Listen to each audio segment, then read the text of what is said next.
బండి భగీరథ్ కేసులో మరో ఇద్దరు బాధితులు. వారు కూడా మైనర్లేనా? ఫోక్సో కేసు నిందితుడు బండి భగీరథ్ బాధితులు ఇంకా ఎంతమంది ఉన్నారు? వారు కూడా మైనర్లేనా లేక మేజర్లా? అయితే ఎందుకు బయటికి రావడం లేదు? మీడియా ముందుకు రాకుండా వాళ్ళని అడ్డుకుంటున్నదెవరు? ఇప్పుడు ఇదే తీవ్ర చర్చకు దారితీసింది. అరెస్టు నుంచి రక్షణ కల్పించాలని కోరుతూ బండి భగీరథ్ తరపు న్యాయవాది హైకోర్టు న్యాయమూర్తి ఎదుట వాదిస్తుండగా, బాధితురాలి తరపు న్యాయవాది పప్పు నాగేశ్వరరావు ఆసక్తికర వ్యాఖ్యలు చేశారు.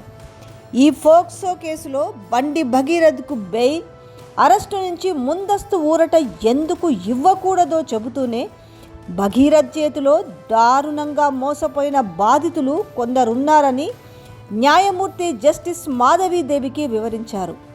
భగీరథ్ చేతిలో మోసపోయిన మరో ఇద్దరు బాధితులు త్వరలోనే బయటికి వస్తారని, వారు కూడా భగీరథ్కు వ్యతిరేకంగా సాక్ష్యం చెబుతారని ఆశాభావం వ్యక్తం చేశారు. అయితే బాధితుల పేరు మాత్రం బయట పెట్టలేదు.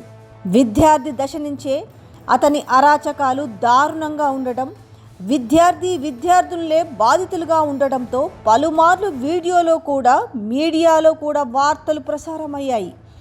గతంలోనే భగీరథ్ అరాచకాలతో ఇద్దరు యువతులు అభాసుపాలైనట్టు తెలుస్తున్నది.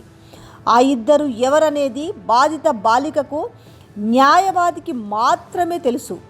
భగీరథ్ మైనర్ను లైంగికంగా వేధించిన తర్వాత ఆమె తల్లిదండ్రులు న్యాయం కోసం బయటికొచ్చారు. ఆ తర్వాత ఆ ఇద్దరు కూడా బయటికి వస్తారని అంతా అనుకున్నారు.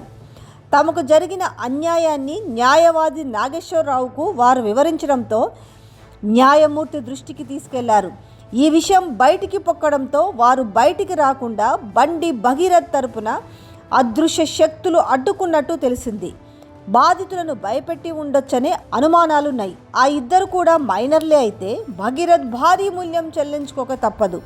ఒకవేళ మేజర్లైనా కూడా భగీరథ్ ఇబ్బందులు ఎదుర్కోవడమని ఖాయమని తెలుస్తుంది.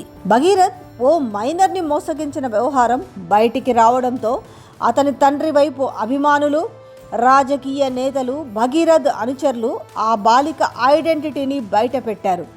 ఆమె తల్లిదండ్రుల వివరాలు సోషల్ మీడియాలో పోస్టు చేశారు. ఆ బాధిత బాలిక ఫోటోలు, వీడియోలు బయటికి తీసి ఆమె వ్యక్తిత్వ హననం చేశారు. ప్రత్యక్షంగా పరోక్షంగా బాధితులను దారుణంగా బెదిరించారు.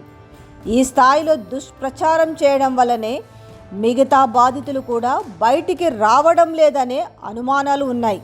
అందుకే వారు కూడా మీడియా ముందుకు వచ్చే ధైర్యం చేయడం లేదని తెలుస్తుంది. ఆ ఇద్దరిని కూడా ఒక రకమైన భయాన్ని క్రియేట్ చేసి అడ్డుకునేందుకు బండి సైన్యం అత్యంత దారుణంగా మొదటి బాలిక వ్యక్తిత్వ హననానికి పాల్పడిందని న్యాయ నిపుణులు చెబుతున్నారు.